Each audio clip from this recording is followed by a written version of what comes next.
ಒಬ್ಬ ಪ್ರಭಾವಿ ರಾಜಕಾರಣಿಯ ವಿರುದ್ಧ ಒಂದು ಖ್ಯಾತ ನಟಿ ಗಂಭೀರ ಆರೋಪವನ್ನ ಮಾಡಿದ್ದಾರೆ. ಆತ ನನಗೆ ದಿನಂಪ್ರತಿ ಅಶ್ಲೀಲ ಮೆಸೇಜ್ಗಳನ್ನು ವಿಡಿಯೋಗಳನ್ನು ಕಳುಹಿಸಿಕೊಡ್ತಾ ಇದ್ದ. 3 ವರ್ಷದಿಂದ ನಿರಂತರವಾಗಿ ಅಶ್ಲೀಲ ಮೆಸೇಜ್ಗಳನ್ನು ಕಳುಹಿಸುತ್ತಿದ್ದ. ಪ್ರಭಾವಿ ರಾಜಕಾರಣಿಯ ವಿರುದ್ಧ ಕೇಳಿ ಬಂತು ಗಂಭೀರ ಆರೋಪ. ನಿರಂತರ 3 ವರ್ಷದಿಂದ ಅಶ್ಲೀಲ ಮೆಸೇಜ್ಗಳನ್ನು ಕಳುಹಿಸಿಕೊಡ್ತಾ ಇದ್ದ. ಪಂಚತಾರಾ ಹೋಟೆಲ್ಗಳಿಗೆ ಕರೀತಿದ್ದ. ರಾಷ್ಟ್ರೀಯ ಪಕ್ಷದ ನಾಯಕರೊಬ್ಬರಿಂದ ನಿರಂತರ ಟಾರ್ಚರ್ ಆಗ್ತಾ ಇತ್ತು. ಈ ಬಗ್ಗೆ ಪಕ್ಷದ ನಾಯಕರಿಗೆ ತಿಳಿಸಿದ್ರೂ ಪ್ರಯೋಜನ ಆಗಿಲ್ಲ. ಬದಲಿಗೆ ದೂರು ನೀಡಿದ ಬಳಿಕ ಆತನಿಗೆ ಪ್ರಮುಖ ಹುದ್ದೆ ಸಿಕ್ಕಿದೆ. ದೂರು ನೀಡಿದ ಬಳಿಕ ಆತನಿಗೆ ಪ್ರಮುಖ ಹುದ್ದೆ. ಇದು ಕೇವಲ ನನ್ನೊಬ್ಬಳ ಸಮಸ್ಯೆಯಲ್ಲ, ಕೇವಲ ನನ್ನೊಬ್ಬಳದು ಮಾತ್ರ ಅಲ್ಲ, ಹಲವಾರು ರಾಜಕಾರಣಿಗಳ ಪತ್ನಿಯರು ಹೆಣ್ಣು ಮಕ್ಕಳಿಗೂ ಕೂಡ ಟಾರ್ಚರ್ ಆಗಿದೆ. ತಮ್ಮ ಕುಟುಂಬದಲ್ಲಿನ ಮಹಿಳೆಯರನ್ನೇ ರಕ್ಷಿಸಲು ಸಾಧ್ಯವಾಗದ ಪಕ್ಷ ಇದ್ರೇನು ಸತ್ರೇನು, ಈ ರಾಜಕಾರಣಿಗಳು ಯಾವ ಮಹಿಳೆಯನ್ನ ರಕ್ಷಿಸಲು ಸಾಧ್ಯ? ಸಂಚಲನ ಮೂಡಿಸಿದೆ ಖ್ಯಾತ ನಟಿಯೊಬ್ಬಳ ಸ್ಫೋಟಕ ಆರೋಪ. ಅಷ್ಟಕ್ಕೂ ಆ ರಾಜಕಾರಣಿ ಯಾರು, ಅರೆಸ್ಟ್ ಆಗ್ತಾರಾ? ಮನಸ್ಸು ಬಂದಾಗಲೆಲ್ಲ ಅಶ್ಲೀಲ ಮೆಸೇಜ್ಗಳನ್ನು ಕಳುಹಿಸಿಕೊಡ್ತಾ ಇದ್ದ. ದೊಡ್ಡ ದೊಡ್ಡ ಆಡಂಬರ ಪ್ರತಿಷ್ಠಿತ ಹೋಟೆಲ್ಗೆ ಆಹ್ವಾನ ಕೊಡ್ತಾ ಇದ್ದ. ಪಂಚತಾರಾ ಹೋಟೆಲ್ಗೆ ಬಾ, ಕೂತ್ಕೊಂಡು ಮಾತನಾಡೋಣ. ಪಂಚತಾರಾ ಹೋಟೆಲ್ಗೆ ಹೋದ್ರೆ ಕೂತ್ಕೊಂಡು ಮಾತಾಡ್ತಾ ಇರಲಿಲ್ಲ ಆತ, ಮಲಗೋದಕ್ಕೂ ಪ್ರಯತ್ನ ಪಡ್ತಿದ್ನೇನೋ ಗೊತ್ತಿಲ್ಲ. ಈ ಬಗ್ಗೆ ಪಕ್ಷದ ನಾಯಕರಿಗೆ ತಿಳಿಸಿದ್ರೂ ಕೂಡ ಯಾವ ಪ್ರಯೋಜನವೂ ಆಗಿಲ್ಲ. ಬದಲಿಗೆ ದೂರು ನೀಡಿದ ಬಳಿಕ ಆತನಿಗೆ ಉನ್ನತ ಹುದ್ದೆ ಸಿಕ್ಕಿದೆಯಂತೆ. ಎಸ್, ಹಾಗಾದ್ರೆ ಯಾವ ಖ್ಯಾತ ನಟಿ ಆರೋಪ ಮಾಡಿರೋದು ಯಾರ ವಿರುದ್ಧ? ಹಾಗಾದ್ರೆ ಖ್ಯಾತ ನಟಿಗೆ ಟಾರ್ಚರ್ ಕೊಟ್ಟ ಆ ರಾಜಕಾರಣಿ ಯಾರು? ನಿರಂತರ ಕಿರುಕುಳ ನೀಡ್ತಾ ಇದ್ದಂಥ ಆ ನರರೋಗಿ ರಾಜಕಾರಣಿ ಯಾರು? ಖ್ಯಾತ ನಟಿಗೆ ಟಾರ್ಚರ್ ಕೊಟ್ಟ ಆ ರಾಜಕಾರಣಿ ಯಾರು? ನಿರಂತರವಾಗಿ ಕಿರುಕುಳಕ್ಕೆ ಒಳಗಾದ ಆ ನಟಿ ಯಾರು? ರಾಜಕಾರಣಿಯ ವಿರುದ್ಧ ಮಲಯಾಳಂ ನಟಿ ರಿನಿ ಜಾರ್ಜ್ ಆರೋಪವನ್ನ ಮಾಡಿದ್ದಾರೆ.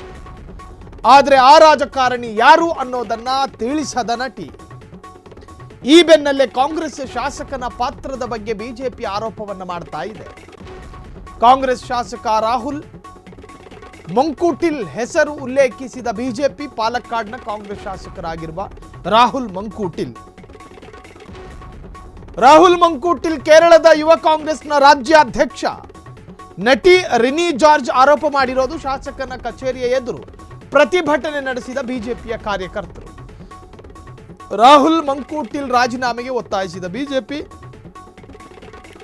ಈ ವಿಚಾರದಲ್ಲಿ ಸೈಲೆಂಟ್ ಆಗಿದೆ ಕಾಂಗ್ರೆಸ್. ಉತ್ತರ ಕೊಡ್ತಾರಾ ರಾಹುಲ್ ಗಾಂಧಿ? ನೋಡಿ, ಈ ನಟಿ ಆರೋಪವನ್ನ ಮಾಡಿರೋದು. ಈ ನಟಿಗೆ ಅಶ್ಲೀಲವಾದಂತಹ ಮೆಸೇಜ್ಗಳನ್ನು ಕಳುಹಿಸಿಕೊಡ್ತಿದ್ದಂತೆ, ಹೋಟೆಲ್ಗಳಿಗೆ ಕರೀತಿದ್ದಂತೆ. ಇನ್ನು ಈಕೆಯ ಆರೋಪದಂತೆ ನನ್ನ ಹಾಗೆ ಅನೇಕ ರಾಜಕಾರಣಿಗಳ ಪತ್ನಿಯರು ಮಕ್ಕಳು ಕೂಡ ಈ ತರಹದ ಕಿರುಕುಳವನ್ನು ಅನುಭವಿಸ್ತಾ ಇದ್ದಾರೆ. ಆದರೆ ನೆಗಾಡ್ಕಂಡೆ ಈ ಆರೋಪವನ್ನು ಮಾಡಿರ್ತಕ್ಕಂತಹ ನಟಿಯ ಆರೋಪ ನಿಜಕ್ಕೂ ನಿಜಾನಾ? ನೋಡಿ, ನಾವು ಈ ತರಹದ ಅನೇಕ ಪ್ರಕರಣಗಳ ವರದಿಗಳನ್ನು ಮಾಡಬೇಕಾದ್ರೆ ಅನೇಕ ಪ್ರಕರಣಗಳಲ್ಲಿ ಸುಮ್ಮನೆ ಆರೋಪ ಅನ್ನೋದು ಕಟ್ಟ ಕಡೆ ಗಳಿಗೆಯಲ್ಲಿ ಖಾತ್ರಿ ಆಗುತ್ತೆ. ಈಗ ಬಿಜೆಪಿಯವರಿಗೆ ಇದು ಪೊಲಿಟಿಕಲ್ ಸಬ್ಜೆಕ್ಟ್ ಆಗಿರಬಹುದು. ಕಾರಣ, ಕೇರಳ ಎನ್ನುವಂತಹ ರಾಜ್ಯದಲ್ಲಿ ಬಿಜೆಪಿಗರು ಸದಾಕಾಲ ಒಂದಲ್ಲ ಒಂದು ವಿಚಾರದಲ್ಲಿ ಕಾಂಗ್ರೆಸ್ಸನ್ನು ತರಾಟೆಗೆ ತೆಗೆದುಕೊಳ್ಳಬಹುದಾದ ಅನಿವಾರ್ಯತೆಯಲ್ಲಿ ಇದ್ದಾರೆ. ಕಾರಣ, ಕಮ್ಯುನಿಸ್ಟು ಮತ್ತು ಕಾಂಗ್ರೆಸ್ ಮೈತ್ರಿ ಸರ್ಕಾರ ಅಲ್ಲಿರೋದು. ಒಂದು ಕಾಲಘಟ್ಟಕ್ಕೂ ಕೂಡ ಬಿಜೆಪಿ ಆಡಳಿತಕ್ಕೆ ಬರೋದೇ ಇಲ್ಲ ಅನ್ನೋದನ್ನು ಕೇರಳದ ರಾಜ್ಯದ ಜನ ನಿರ್ಧಾರ ಮಾಡ್ಕೊಂಡಿದ್ದಾರೆ. ಸೊ ಈಗ ವಿಚಾರ ಏನು ಅಂತ ಹೇಳಿದ್ರೆ, ರಿನಿ ಎನ್ನುವಂತಹ ನಟಿ ಮಾಡ್ತಿರುವಂಥ ಆರೋಪ ಸತ್ಯವೇ ಆದರೆ ಆ ಕಾಂಗ್ರೆಸ್ ಮುಖಂಡನನ್ನು ಎಳ್ಕೊಂಡು ಹೋಗಬೇಕು. ಇಲ್ಲವಾದಲ್ಲಿ ಸುಳ್ಳು ಆರೋಪವನ್ನು ಏನಾದರೂ ನಟಿ ಮಾಡಿದ್ರೆ ಆ ನಟಿಯ ವಿರುದ್ಧವೂ ಕೂಡ ಕ್ರಮ ಆಗುತ್ತೆ. ಇನ್ನು ಈ ವಿಚಾರವಾಗಿ ಆಕ್ರೋಶವೂ ಕೂಡ ಭುಗಿಲೆದ್ದಿದೆ. ಆ ಕಾಂಗ್ರೆಸ್ ಮುಖಂಡನ ವಿರುದ್ಧ ಮಹಿಳಾ ಮಣಿಗಳು ತಿರುಗಿ ಬಿದ್ದಿದ್ದಾರೆ.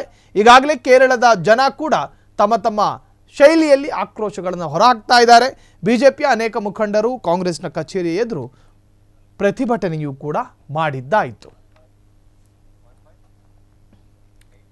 ಸೊ ಈ ನಟಿಯ ವಿರುದ್ಧ ಆಕ್ರೋಶ ವ್ಯಕ್ತವಾಗಿದೆ. ಸೊ ಈ ನಟಿ ಮಾಡ್ತಾ ಇರತಕ್ಕಂಥ ಆರೋಪ ನಿಜಕ್ಕೂ ನಿಜಾನ? ಕಾಂಗ್ರೆಸ್ ಮುಖಂಡ ಆ ತರಹದ್ದೊಂದು ತಪ್ಪು ಮಾಡಿದ್ರಾ ಅಥವಾ ಸುಖಾಸುಮ್ಮನೆ ಈಕೆಯ ಬಾಯಿಂದ ದೂರನ್ನು ದಾಖಲು ಮಾಡಲಾಗ್ತಾ ಇದೆಯಾ? ಈ ಅರ್ಥಗಳಲ್ಲೂ ಕೂಡ ಕೇರಳ ಬಿಜೆಪಿ ಅಥವಾ ಕಾಂಗ್ರೆಸ್ ವಲಯಗಳಲ್ಲಿ ಬಹಳಷ್ಟು ಚರ್ಚೆಗೆ ಕಾರಣವಾಗಿದೆ ರಿನಿಯ ಈ ಒಂದು ಆರೋಪ. ಕ್ಷಣ ಕ್ಷಣದ ಸುದ್ದಿಗಳಿಗಾಗಿ ಫ್ರೀಡಂ ಟಿವಿ ಸಬ್ಸ್ಕ್ರೈಬ್ ಮಾಡಿ, ಲೈಕ್ ಮಾಡಿ ಹಾಗೂ ಫಾಲೋ ಮಾಡಿ. ಹೊಸ ಸುದ್ದಿಗಳ ನೋಟಿಫಿಕೇಶನ್ಗಾಗಿ ಬೆಲ್ ಐಕಾನ್ ಮೇಲೆ ಕ್ಲಿಕ್ ಮಾಡಿ.